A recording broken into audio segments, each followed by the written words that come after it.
Assalamu alaikum warahmatullah. My name is Muhammad Awais. I am your math teacher from Blue Bell School System. Student, hopes you all are fine.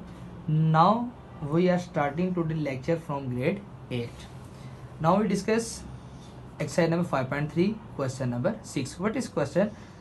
The remainder after dividing the polynomial p of x is equal to x cube plus ax square plus 7 by x plus 1 is to be.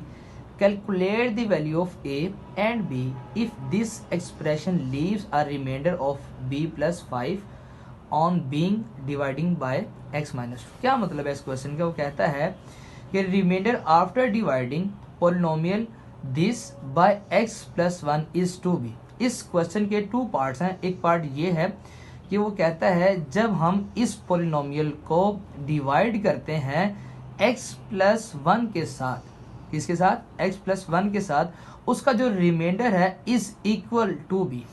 Means कि जब हम x plus 1 को इस polynomial के साथ divide करेंगे उसका जो रिमाइंडर आएगा वो किसके इक्वल आएगा?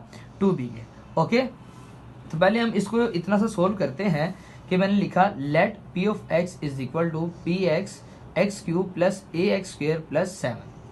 px is divide by x plus 1. उसने क्या, पहले आपने इसको किससे डिवाइड करना है? x प्लस 1 के साथ. तो मैंने लिखा put x plus 1 equal to 0. तो यहाँ पर प्लस 1 था, उधर क्या हो जाएगा? माइनस 1.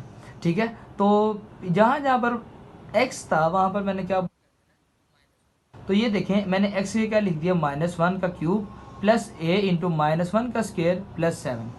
माइनस का क्यूब माइनस 1 का क्यूब 1 एंड माइनस 1 का स्क्वेयर 1 आता है और a को 1 से मल्टीप्लाई करेंगे a ही आएगा और 7 एज इट इज. माइनस 1 को प्लस 7 का सोल्व करेंगे तो ये क्या आएगा? 6 आएगा. तो मेरे पास जो remainder of p of minus 1 वो किसके इक्वल आ जाएगा? a प्लस 6 के.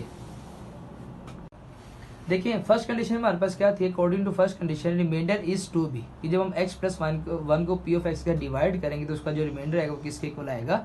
2b के. तो जो हमारे पास रिमाइंडर आया था मैं इधर लिख देता हूँ, रिमाइंडर ऑफ p ऑफ, जब मैंने x का माइनस 1 पुट किया तो किसके इक्वल आ जाएगा? 2b के. तो ये आ गया p ऑफ माइनस 1 किसके इक्वल आ गया? a प्लस 6 और 2b मेरे पास एज इट इज आ गया. ठीक है, अब सेकेंड स्टेप में मेरे पास क्या है, मैं दोबारा इसको रिपीट करता हूँ कि p of x is equal to x cube plus a x square plus 7 by x plus 1 is two b. इसका फर्स्ट पार्ट था. नेक्स्ट वो कहता है calculate the value of a and b if this expression leaves a remainder of this on being dividing by this. मतलब अब जब इस polynomial को x माइनस 2 के साथ डिवाइड करेंगे तो उसका जो रिमाइंडर आएगा वो इक्वल होगा b प्लस 5 के. मतलब हम जब x माइनस 2 को इसके साथ डिवाइड करेंगे तो रिमाइंडर किसके इक्वल आ जाएगा? b प्लस 5 के. तो स्टूडेंट्स हम वैल्यूज को पुट करते हैं. तो मैंने लिखा p of x is divided by x minus 2. तो जब हम x माइनस 2 से डिवाइड करेंगे तो मुझे x माइनस 2 को इक्वल टू 0 रखना होगा. तो ये माइनस 2 इधर क्या आ जाएगा? प्लस 2. सिमिलरली जिस तरह हमने पीछे हमने किया था क्वेश्चन को, जहाँ जहाँ पर x है वहाँ पर हमने माइनस 1 पुट किया था, तो इसी तरह हम जहाँ जहाँ पर x है वहाँ पर क्या पुट कर देंगे? 2 पुट कर देंगे. तो p of 2 is equal to 2 का क्यूब प्लस a इंटू 2 का स्क्वायर प्लस 7. अब 2 का क्यूब क्या होता है? 8 प्लस a, 2 का स्क्वायर 4, 4 को ऐसे मल्टीप्लाई करेंगे क्या आ जाएगा? 4a आ जाएगा plus 7 as it is.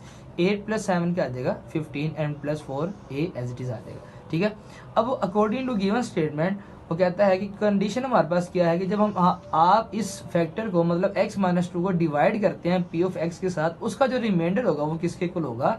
b plus 5 के. According to second condition remainder is b plus 5. तो मैंने लिख दिया. अब रिमाइंडर मेरे पास क्या है? जब हमने x माइनस 2 को डिवाइड किया p ऑफ x के साथ तो वो आया 15 प्लस 4a. तो 15 प्लस 4a इक्वल आ जाएगा b प्लस 5 के.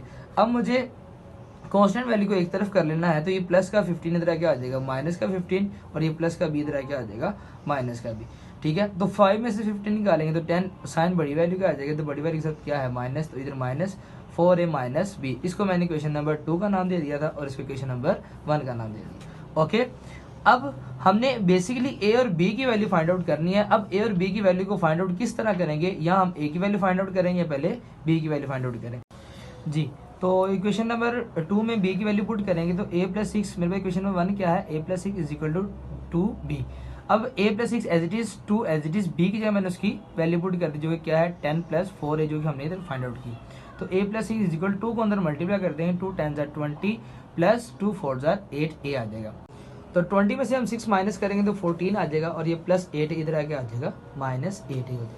अब -8 प्लस ये क्या आ जाएगा -7। माइनस क्यों आएगा, क्योंकि बड़ी वाले के साथ क्या है माइनस है, तो यहाँ पर माइनस आ जाएगा, और 14 एज इट इज।